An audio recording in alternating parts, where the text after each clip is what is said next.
পশ্চিম মেদিনীপুর জেলার ঘাটাল মহকুমার ঘাটাল, চন্দ্রকোনা এবং দাসপুরে পথ দুর্ঘটনা নিত্য ঘটনা হয়ে দাঁড়িয়েছে।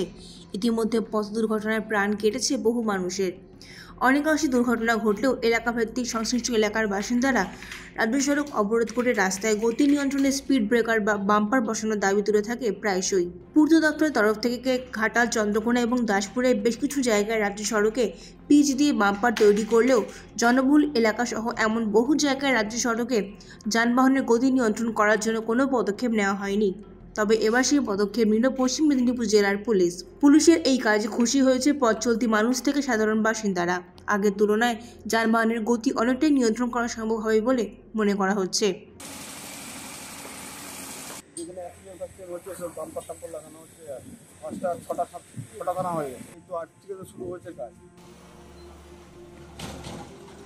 দীর্ঘদিনের দাবি 3টা বাম্পার করার কথা, কিন্তু পুলিশ এসে কিছু কিছু সব জায়গায় দিচ্ছে, একটা করে দিচ্ছে, যাতে গাড়িটা স্পিড কমলে মোটামুটি অ্যাক্সিডেন্ট কমে আর কি।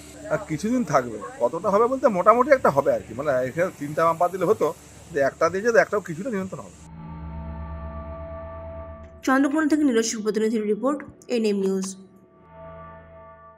আরও খবরের আপডেট পেতে সাবস্ক্রাইব করুন আমাদের ইউটিউব চ্যানেলটি আর বেল আইকনে ক্লিক করুন নোটিফিকেশনস পেতে।